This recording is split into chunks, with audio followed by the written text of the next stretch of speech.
హైదరాబాద్ నగరంలోని హయత్ నగర్లో G school విద్యార్థుల తల్లిదండ్రులు ఆందోళన దిగారు. జీ స్కూల్ యాజమాన్యం ఒకేసారి 30 నుంచి 50% ఫీజులు పెంచారని ఆవేదన వ్యక్తం చేశారు. భారీగా ఫీజులు పెంచిన జీ స్కూల్ యాజమాన్యంపై చర్యలు తీసుకోవాలని డిమాండ్ చేశారు. దీనిపై తాము ఎంఈఓకు వినతిపత్రం అందజేసినా పట్టించుకోలేదని గుర్తు చేశారు.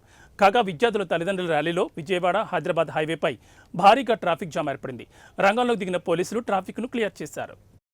మాకేం చెప్పారంటే మేము 15 డేస్లో ఆలోచన చేసి నిర్ణయం తీసుకుంటామని చెప్పారు. నిర్ణయం తీసుకోలేదు. నిర్ణయం తీసుకోకపోగా వాళ్ళు ఇంకా ఏమంటున్నారంటే ఇదే ఫీజు కంటిన్యూ అవుతుంది, మీకు కావాలంటే మేము ఇప్పుడు 10% డిస్కౌంట్ ఇస్తామని చెప్తున్నారు. 50% ఫీజు పెంచి వాళ్ళు 10% మాకు డిస్కౌంట్ ఇచ్చేది. వాళ్ళు ఇలాంటి మొండి వైఖరిని మాత్రం నిర్ణయాన్ని వెనక్కి తీసుకోవాలి. గవర్నమెంట్ కూడా తక్షణం ఈ గవర్నమెంట్లోనే ఇలా ఫీజులు పెరిగాయి. ఇంతకుముందు గవర్నమెంట్లో ఫీజులు పెరగలేదు. ఈసారి మాత్రం 50% పెంచారండి. ప్రతి ఒక్క స్కూల్ పెంచారు. ఈ ఒక్క స్కూలే కాదు, ప్రతి స్కూల్ ఇదే పరిస్థితి ఉంది. మాకు రిలేషన్స్ చాలా మంది ఉన్నారు, చాలా స్కూళ్ళలో ఇదే పరిస్థితి. ఇది గవర్నమెంట్ ఎక్కడికి అడ్డడి చేస్తుందో తెలియదు.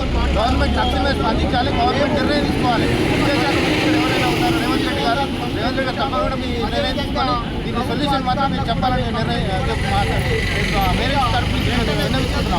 ఫీజులపై జీ స్కూల్ యాజమాన్యం తీసుకున్నటువంటి నిర్ణయం 40% ఏదైతే వాళ్ళు పెంచారో ఆ నిర్ణయాన్ని ఇమీడియట్గా వెంటనే స్పందించి 5 to 10% బిలో వాళ్ళు అంగీకరించాలి. పేరెంట్స్తో సంబంధం లేకుండా వాళ్ళ కల్పన లేకుండా పెంచిన ఫీజులను ఏమంటే తగ్గించాలి.